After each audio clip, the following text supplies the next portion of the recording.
Hello నమస్తే, welcome to my channel say something. మిత్రులందరికీ శుభోదయం, హ్యాపీ సండే. స్క్రీన్ మీద చూస్తున్నారు కదా బార్బీ బొమ్మలు.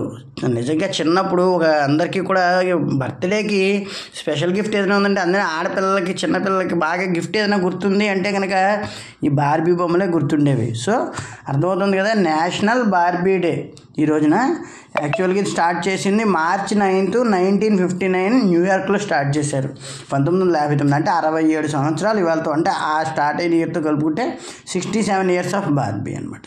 ఆ విధంగా చూసుకుంటే బార్బీని అసలు ఫస్ట్నే డెబ్యూట్ చేసింది ఎవరంటే రూత్ హ్యాండ్లర్ అనే అతను మ్యానుఫ్యాక్చర్డ్ బై మ్యాటెల్.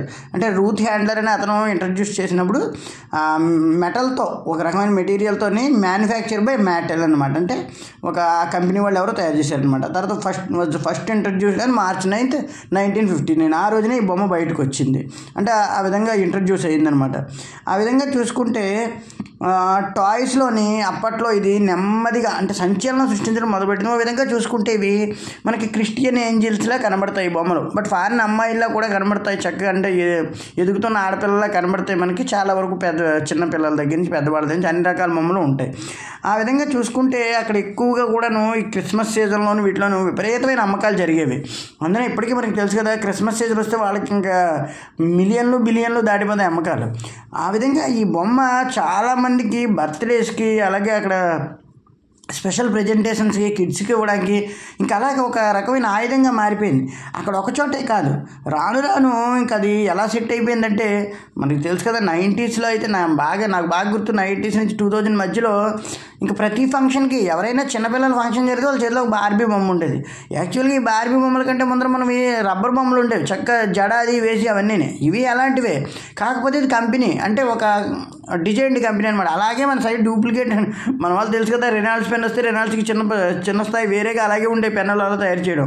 అలాగే ఈ రబ్బర్ బొమ్మలకి జుట్టు అది పెట్టి సరదాగా అవన్నీ వేసి డ్రెస్ వేసి అవన్నీ పెట్టేవారు. అవి తీర్థాల్లో మనకి అమ్మేవారు. బట్ ఏంటంటే కంపెనీ మేడ్గా ఎవరికైనా గిఫ్ట్ ఇవ్వాలంటే మనకి బార్బీ బొమ్మ చాలా బాగుండేది. చాలా పెద్ద పెద్ద బొమ్మలు ఉండేవి, దాదాపుగా ఎంత 3 feet ఉన్న బొమ్మలు ఉండేవి.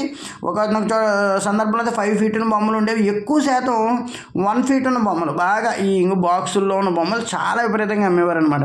అసలు ఏదన్నా బర్త్డే గిఫ్ట్ వచ్చిందంటే ఆడపిల్లలకి సంబంధించి, ఎక్కువగా ఆడపిల్లలకి సంబంధించి బార్బీ బొమ్మలు చూపించండి అనేవారు. స్పెషల్గా ఎక్కడైనా షాప్స్గా ఉన్న చూడడానికి జనరల్గా వెళ్తే. ఆ విధంగా కూడా చాలా బాగా పాపులర్ అనమాట. ఇక చూసుకుంటే ఈ అమెరికా సంబంధించి టాయ్ ఇండస్ట్రీలో ఇది ఒక సంచలనం సృష్టించింది అప్పట్లో. బార్బీ ఒరిజిన్స్ ఏంటంటే Handler's observation of the German Bild Lilli doll. అంటే ఏంటంటే లిటిల్ డాల్ని జర్మన్ డిజైన్లో చేశారట. జర్మన్లో ఉండే గర్ల్స్ డిజైన్లో యాక్చువల్గా చూస్ చేశారట. కానీ అది తర్వాత యూరప్ కంట్రీస్ని అన్నింటినీ కూడా ఊపేసింది. అయితే ఆ గర్ల్ ఎలా ఉందన్నది ఎవరు ఊహించలేకపోయారు. ఎందుకంటే ఫారిన్ గర్ల్స్ అందరూ దాదాపుగా కొద్ది డిజైన్లో ఒకలాగే ఉంటారు కాబట్టి ఆ ఐడియాలజీ అలా వచ్చి అంటే అప్పట్లో ఆ హెయిర్ స్టైల్ అదే అలా ఎవరైనా ఒక అమ్మాయి ఫాలో అయ్యి ఉండొచ్చు, లేదా ఎవరైనా పాప ఎవరైనా ఫాలో అయ్యి ఉండొచ్చు.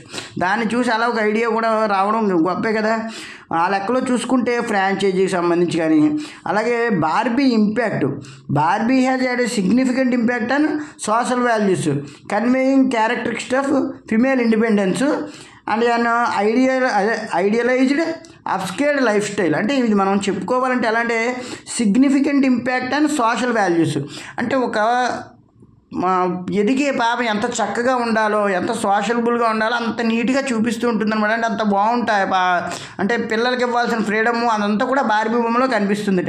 At the same time conveying characteristics of female independence. అంటే ఆడపిల్ల స్వేచ్ఛాయుతంగా ఎదగడానికి ఎంతవరకు సహకరిస్తారంటే డ్రెస్ సెన్స్ కానీ అవన్నీ మనం చూస్తాం, మోడర్న్గా ఉంటాయి, ట్రెడిషనల్గా ఉన్న డ్రెస్ సెన్స్లు ఉంటాయి.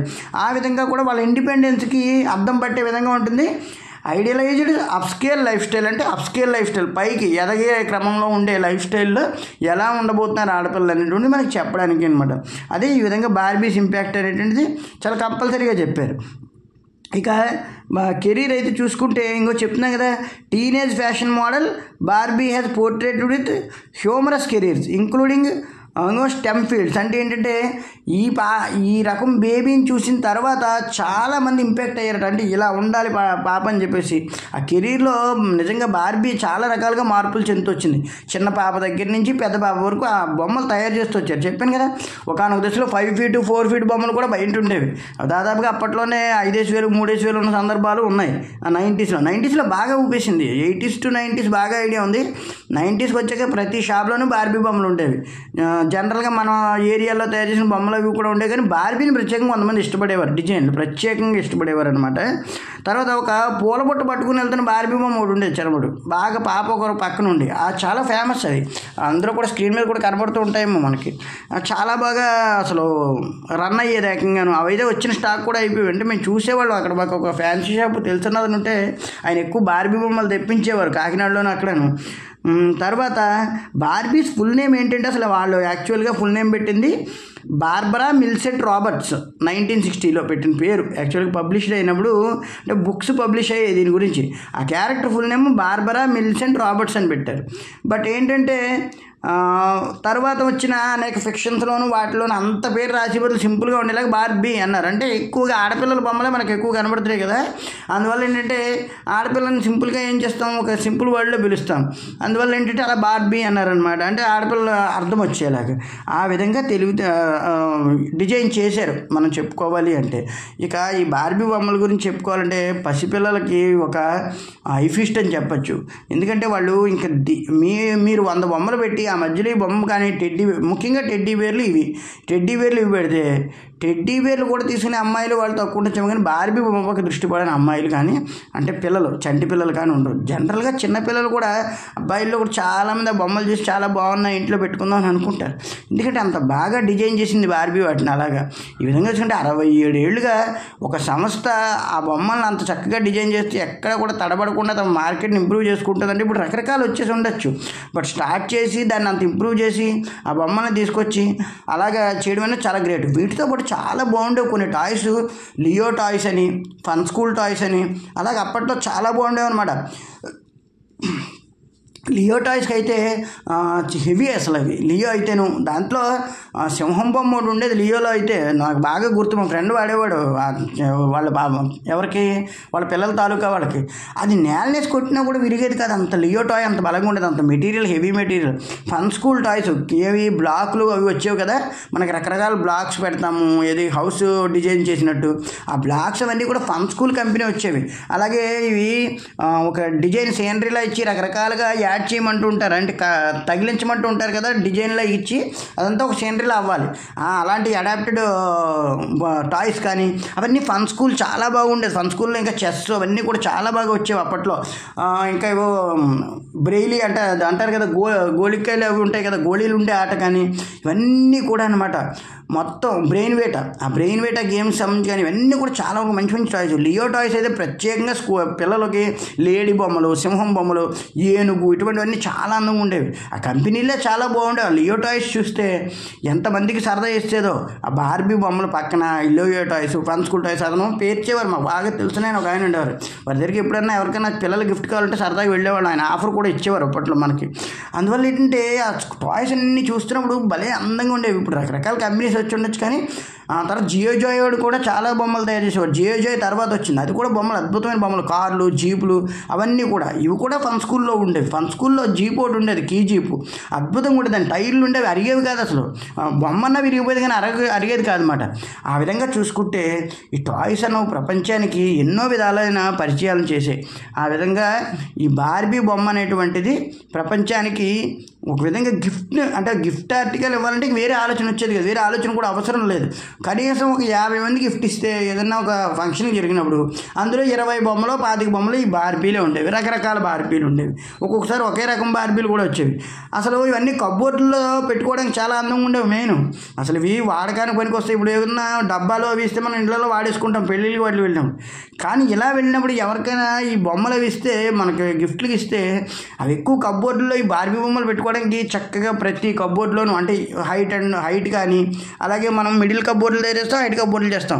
ఆ బొమ్మలు వచ్చిన విధానాన్ని బట్టి అందంగా పేర్చుకునేవారు టాయ్స్ అన్నీ కూడా. అప్పట్లో చాలా బాగుండేవి ఆ కబోర్డుల్లో, ఎందుకంటే వేరే బొమ్మలు పెట్టాల్సిన అవసరం కూడా వచ్చేది కదా. రెగ్యులర్గా పింగాణి బొమ్మలు అవి ఉండేవి, వాటిపైన అందంగా ఇవి కనబడుతుండేవి. దాంతో ప్లాస్టిక్ కవర్ ఒకటి బాగా కవర్ అయి ఉండేది, అందువల్ల దాంట్ మీద దుమ్ము పడడం కానీ అవి ఏమీ జరిగేవి కాదనమాట.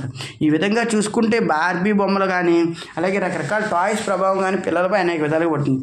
దాంతో ఫ్రెష్ మైండ్ ఉంటుంది. పిల్లలకి బొమ్మలను ఇవ్వడం వల్ల చాలా ఫ్రెష్ మైండ్ ఉంటుంది, ఎందుకంటే వాళ్ళకి మనీ ఎప్పుడు అలవాటు చేయకూడదు. చిన్నప్పటి నుంచి కొంచెంసేపు ఏదైనా అత్యవసరం అయితే ఇవ్వాలి తప్ప మిగతా టైం అయితే వాళ్ళు టాయ్స్తో గడిపేలాగా, గేమ్స్ ఆడేలాగా, బయటికి వెళ్ళి వాళ్ళు ఏదైనా బలంగా ప్రయత్నించేలాగా గేమ్స్, స్పోర్ట్స్ ద్వారా, ఎడ్యుకేషన్ ద్వారా ప్రయత్నించేలా చేయాలి. ఏం చేస్తాం ఈ రోజుల్లో ఇంకా మొబైల్ గాడ్జెట్లు వచ్చేసి వాటిని పట్టుకుంటున్నారు పిల్లలు, ఇంకా తప్పట్లేదు. వాళ్ళని ఎంతలా నియంత్రిద్దామన్నాను. అందులో బయట గ్రౌండ్లు కూడా, స్పోర్ట్స్ గ్రౌండ్లు కూడా తగ్గిపోయి. పూర్వం అంటే ఓపెన్ గ్రౌండ్స్ ఎక్కువ ఉండేవి, దానితోడు ఇంత నిర్మాణాలు అవి కన్స్ట్రక్షన్స్ అవి లేవు కాబట్టి అంత ప్రాబ్లం లేదు. బట్ ఈ రోజున అలాగా కన్స్ట్రక్షన్స్ ఎక్కువ వల్ల ఆడుకునే ప్లేస్ తగ్గిపోయి పిల్లలు ఇంటి దగ్గర గాడ్జెట్లకు అలవాటు పడిపోతున్నారు. బట్ ఈ విధంగా బాగా చిన్నపిల్లలకి టాయ్స్ అలవాటు చేసి జాగ్రత్తగా మొబైల్ పక్కకి పెడితే కనుక వాళ్ళు కూడా కొంచెం మారే అవసరం ఉంది. కానీ ఇంకా చెప్పలేం, అంటే అది ఎంతవరకు మనం చేతుల్లో ఉందని చేయలేం, కానీ నియంత్రించడానికి ప్రయత్నించడం వల్ల మంచి చేయొచ్చు. ఇప్పుడు ఎలాంటి మంచి మంచి బొమ్మలు ఇవ్వడం వల్ల, వాటితో చెప్పి ఇలా ఆడుకోవడం అని చెప్పేసి చెప్పడం వల్ల పిల్లల ఇంపాక్ట్ని మరింతగా పెంచవచ్చు అనమాట. హెల్త్ కూడా ఇంప్రూవ్ చేయొచ్చు, ఎందుకంటే గాడ్జెట్ అంత దూరంగా ఉంటే పిల్లలకి అంత మంచిది. So enjoy the Barbie day. వీలైతే సరదా కొనండి ఎక్కడైనా దగ్గరికి వెళ్ళి బొమ్మని. Thank you very much. Please subscribe.